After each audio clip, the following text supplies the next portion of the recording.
everyone, welcome to Nana's Tiny Kitchen. Today I want to be doing something that is a little off season, just like my pulled pork. Wasn't quite pulled pork season, but I was in the supermarket and I was in the produce and I had a hankering for eggplant.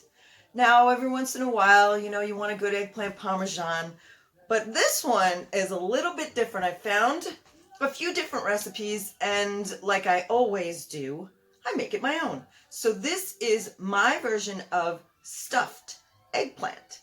Delicious. Okay, let's get started. All right, I had two of these, but of course I had to make the stuffed eggplant and tweak the recipe a little bit just to make sure that it was just as delicious as I knew it was going to be. So this is the one I have left. It's nice and long, it's thin, which is the way that you want your eggplants. You don't want your eggplants with the thin front and the big fat butt. You don't want them like that. You want them thin, nice and firm. So what we're going to do is I took a pan and I lined it with parchment paper. And this I'm going to set aside because we're going to, it's like twice baking. You've done like twice baked potato. This is twice baked eggplant. My oven is set at 400 degrees. I have it, it's not the bottom one, but it's the one above that, sort of one lower than center in the oven. Because what I want to do is I want to shell these out and I want to crisp the outside skin. So let me put my glasses on so we can get started on this. This is the hardest part of the whole recipe. You're going to cut your ends off, toss that aside. Now, what I could do is I could cut this directly in half and just have two boats, but maybe I want to make more than 2 servings of this. Maybe I want to do 4 servings of this and make them a little bit smaller. It's entirely up to you. So let's start off by cutting this in half, like so. You know, the skin on an eggplant is always tough. Now the idea of this is you want to scoop all of this flesh out and you want to set it aside. So I have a bowl here in which I'm going to do that. Let's get a nice sharp knife and see how we can go around the edge without cutting through the skin. We want to maintain the integrity of that skin and get as close as we can get to actually creating a shell that this is going to bake. The filling is going to bake inside this delicious eggplant shell. Now I have to tell you guys, I've been growing eggplant for the past couple of years because I noticed something weird every time I ate eggplant from the supermarket. I would have like this itchy or tickle in my throat. It was almost like an allergic reaction. So me thinking, I'm like anti-pesticide, I thought maybe it had something to do with that. So I started growing my own eggplant in the garden. And you want to know something? Even though I didn't put anything on them, no spray, no nothing, I would still have that same reaction, which it was really strange because I was like, oh no, I love eggplant. What am I going to do if I'm allergic to eggplant? So basically what I do these days is I do not eat the skin. But, you can certainly eat the skin if you like it. But for me, I cannot do it anymore. It just gives me that weird feeling and it's very uncomfortable. And it's unusual because I've eaten eggplant my entire life. So why all of a sudden would I have this reaction? Anyway, you see how this is nice and hollowed out. Now I can take this and I could cut it in half like this, but I think I'm going to leave it intact for now. Let me see if I can scoop the rest out of this with a spoon. I'm not sure. Okay, I got it. And this one I'm going to set aside and then do the other one. And like I said, being careful that you're not cutting through. Look, it's not the end of the world if you do, but try not to cut through the shell of the eggplant. The whole point is to create a boat. We don't want to sink our boat.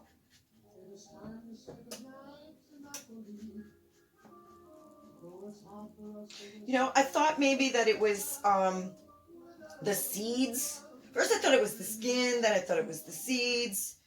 I don't know. It's very, very strange. But I found that if I take the skin off and really soak the eggplant and, salt it and get all that bitterness out of it, it does help. It helps a lot.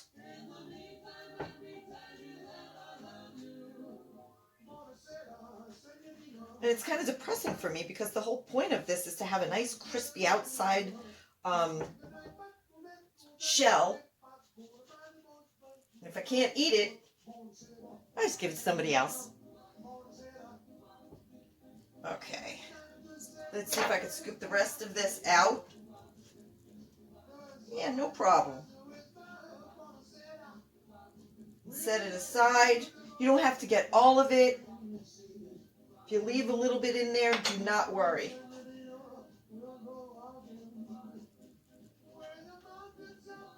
It's not about being perfect. It's about creating great food. Okay, now I'm going to set these inside here. Let's make some room in my tiny kitchen so I can show you what I'm going to do next. Now, this part is the easy part. I'm going to take some olive oil and drizzle like a nice, do not be cheap with the olive oil. A good EVOO is good for your body. Give it a good, nice soak. Eggplant loves oil, loves olive oil. Now I'm going to take some salt, sprinkle some salt to taste, and a little bit of black pepper.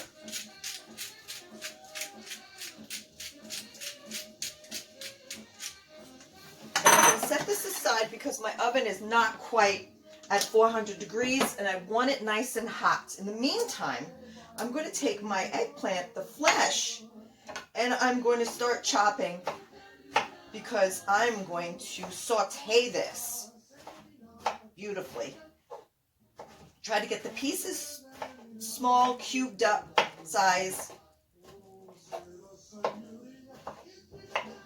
And I got a pan right here. Let's move this over here.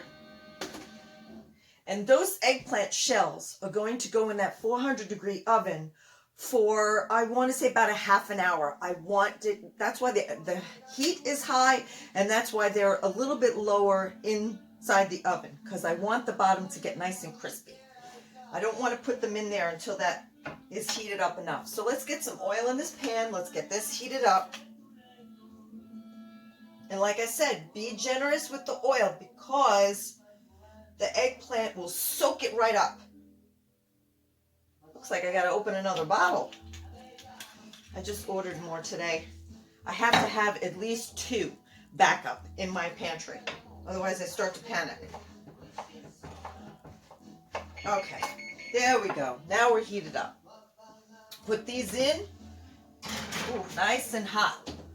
Set the timer for a half an hour.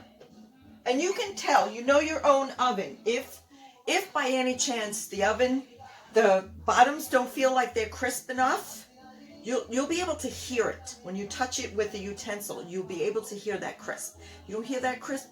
Put it in another 5 minutes and go from there.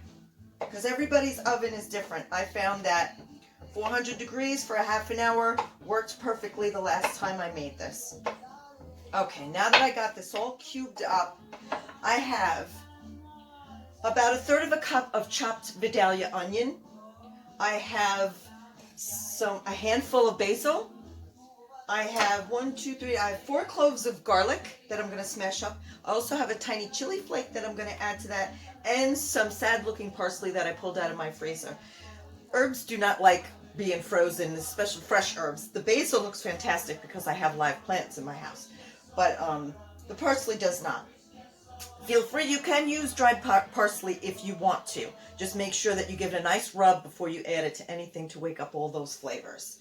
Okay.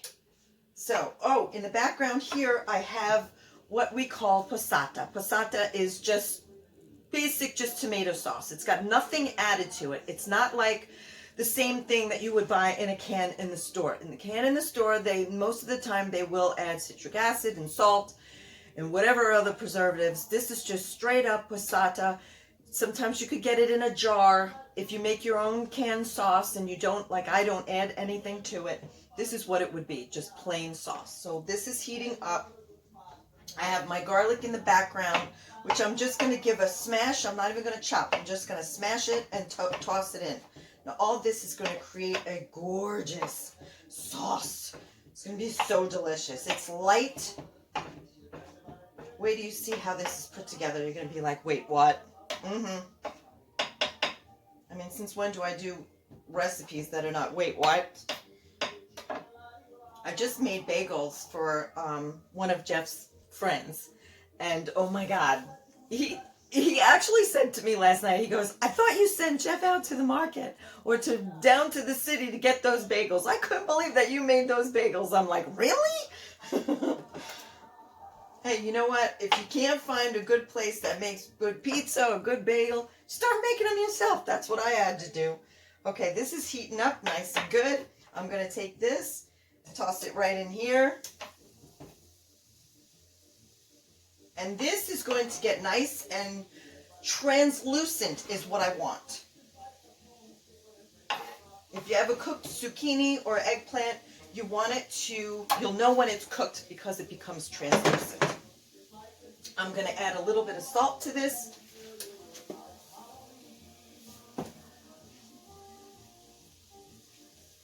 I was probably about a 1/4 teaspoon, not too much. And this is going to get sauteed. When I start to see this a little bit translucent, well, actually, I'm just going to let this go for a couple of minutes, and then I'm going to toss in my onions, and then I'm going to squash up my garlic and stick it right in there. So while this is cooking, we'll come right back. Okay, now I just tossed in my onions here, and I smushed up my garlic. All I did was put it under the knife and give it a good smash. You could chop it if you want to. And this was 3 of those cloves. You want to add more? You like garlic? You don't like your friends or your neighbors? Keep the vampires away. Okay, now I can see that the eggplant is starting to get like a nice dark, nice green color because it's becoming translucent. So now I'm going to add in my parsley, and I'm just going to rough chop this. It's about a handful of parsley. It's not even chopping that good because it's in my freezer. I can't keep fresh parsley. I mean, it just doesn't last. I don't use fresh parsley enough. So I'm just going to toss that in there.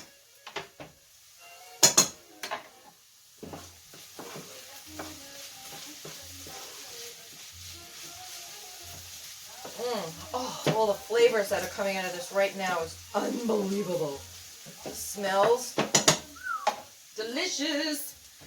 I'm going to rough chop a little bit of this chili. You don't have to add the chili if you don't want to. I like a little bit of heat. And here's my basil. I'm going to take a few of these leaves and just chop them up.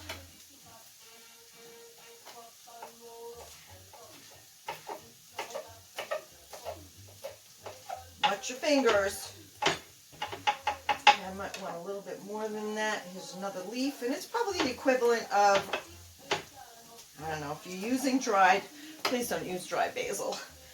They have fresh basil in the supermarket all the time. And that, you buy the plant, it stays alive forever. Just remember to feed it. If it's in its own little pot, you gotta feed it. Okay, now I'm gonna add in my basil. And I'll give you all the measurements in the description. Oh, that smells so good.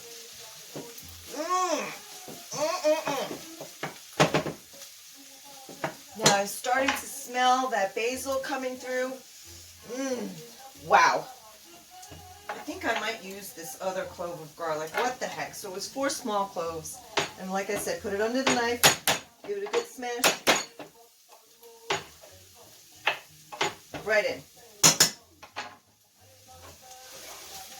And I like to do it, smash it that way and not chop it up because then it doesn't burn as easy.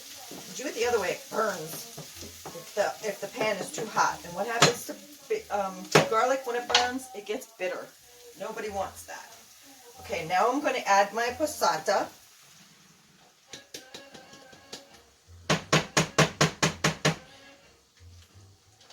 So this was the equivalent, I want to say, about 30 ounces. So if you were buying something in the can, which you can use it.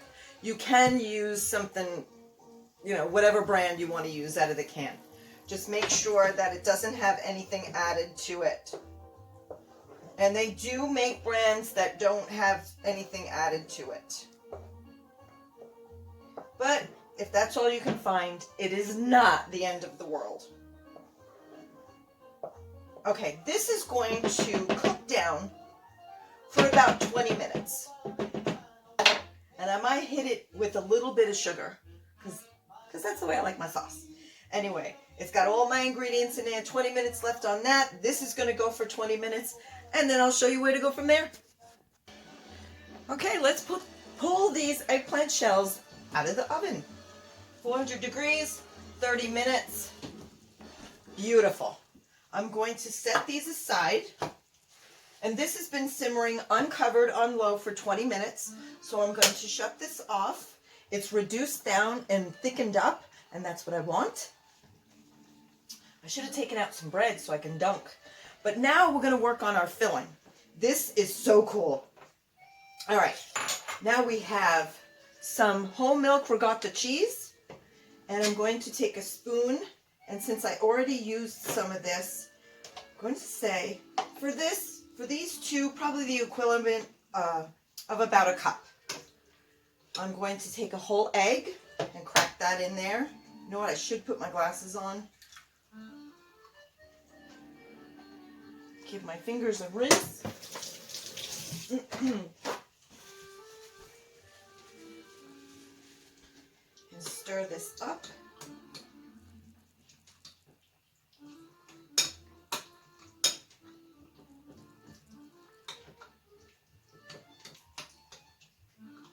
Get that egg mixed in there really good.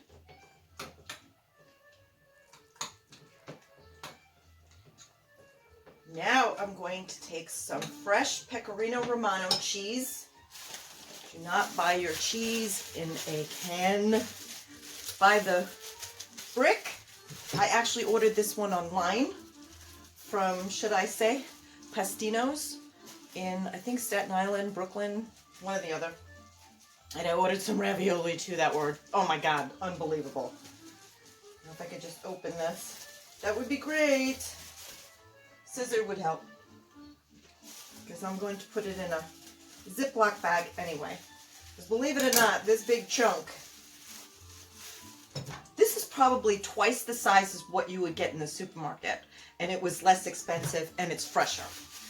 So just to give you an idea. Glasses. And I need a knife to poke through this plastic. Cheese is so much better when you buy it in the chunk and you grate it yourself. You could grate it ahead of time and put it in a container and put it in your refrigerator, as long as you do the grating. Okay, now I'm going to take my grater and I'm going to grate a good amount of this Pecorino Romano cheese. You can use Parmesan if you like the Parmesan, but I like the Pecorino better. That is the Sicilian in me. Now, the authentic recipe of this does not have cheese in it. Now, if you think about the origins, say down in Sicily, in the poorer villages, they did not use cheese to top anything. They just pretty much dressed up breadcrumbs with olive oil and garlic.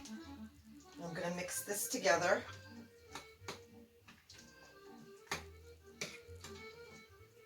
Add some black pepper.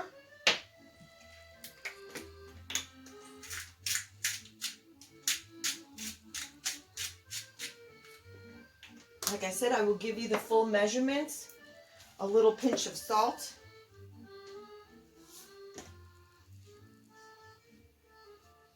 Not too much because the Pecorino Romano has that salty flavor.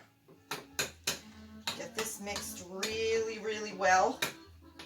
And now, for one of the insane parts of this, I'm going to take my sauce mixture with the cooked eggplant and add it right to this. Oh my God, this is so good. If you have leftover sauce, just make some ravioli or something, which you will. Like I said, I only made 2, but if you're making this for your family, just double up on the recipe. And the sauce, like I said, it's a lot. So you'll be able to make, you probably would be able to make 4 to 6 of this size of the shell. Let's get our eggplant in there. Oh, delicious. Delicious.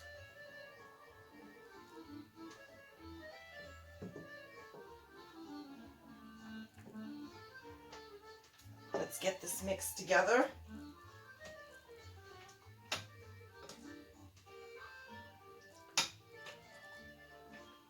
Oh my God, that's so good. So good. And you see, this makes quite a bit.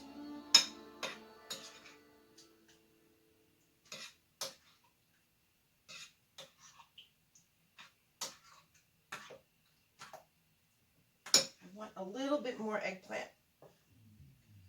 I'm trying to strain it out just a little bit.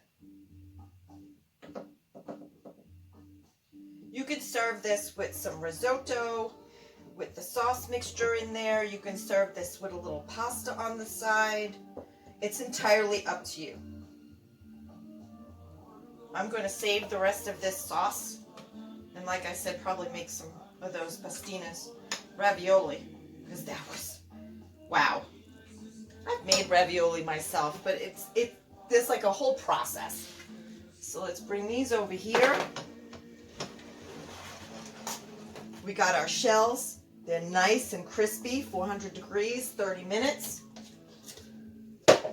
And my oven is still on because these are going to go back into the oven. But in the meantime, I want to make my topping. Now, make room in this tiny kitchen. Move you back. Back. Okay. Now I have my homemade breadcrumbs in here. And these are the, what do you call it? These are the Panko style without the crust. If you want the recipe for a good Panko, just click on the link above that says Nana's Tiny Kitchen and I'll show you how to make Panko breadcrumbs. It is so easy. And now I'm going to take some of this Pecorino Romano cheese and put that right in there.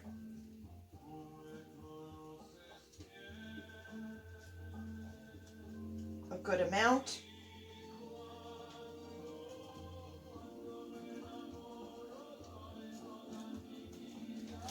Ooh, hold on a second, guys. I almost forgot something. All right, you wouldn't believe I almost forgot the garlic. Wow. Okay. So I have 1 large clove of garlic in my breadcrumb mixture, and I'm going to grate it right in there.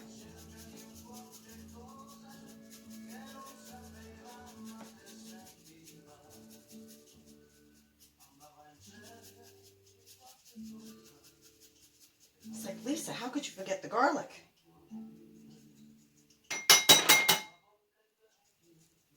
Okay, scrape the rest of this off.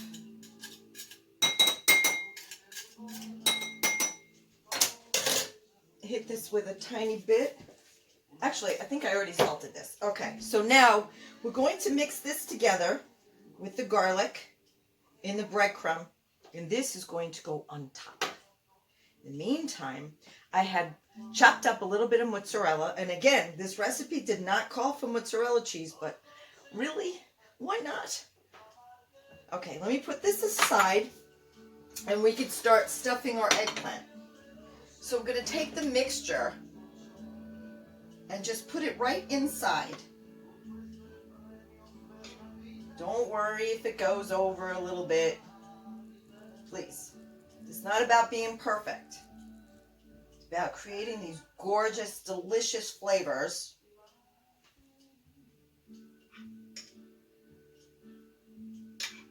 Right in there.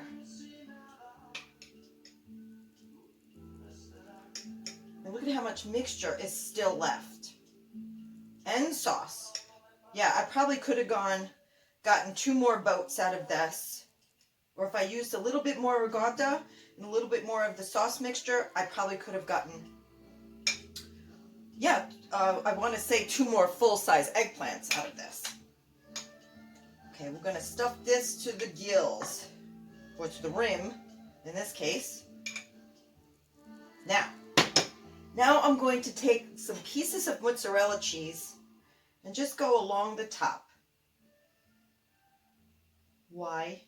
Because it's just better.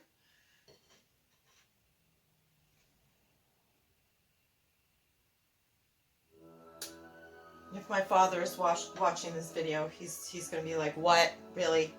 Uh-huh.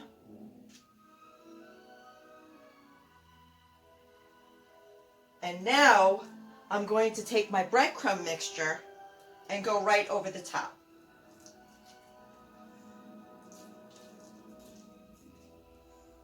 Oh my God, that's so good. Wow, really?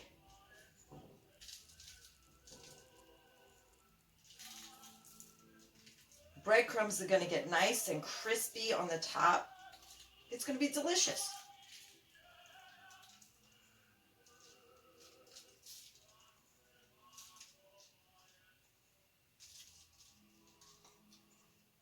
There's no such thing as too much. Go for it. Put it all in there. All right. And the last part is I'm going to take a couple of pieces of roughly chopped basil leaf and go right over the top. Just for decoration, just because it looks nice. And this is going to go back in the oven. All right. Here we go. Back in you go.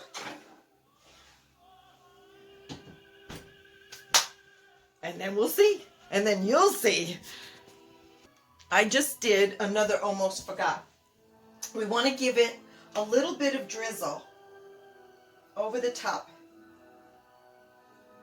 of the olive oil, with the olive oil.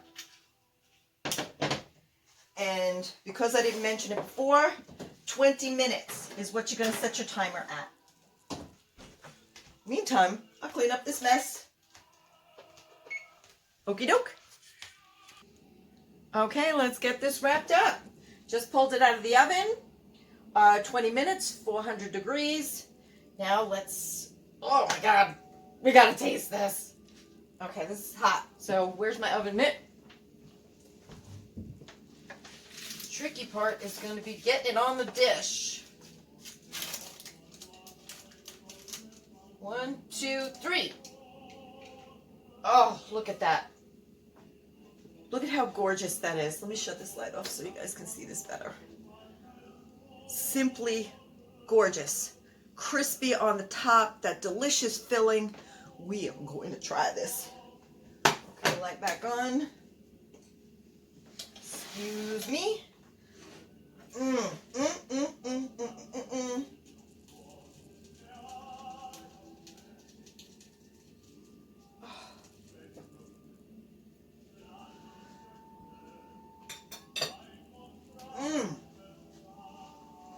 Oh my God, that's so good. Wow. That is delicious. Please try this recipe. Got any questions? Please shoot me a comment. I'll be happy to answer anything. This is absolutely delicious.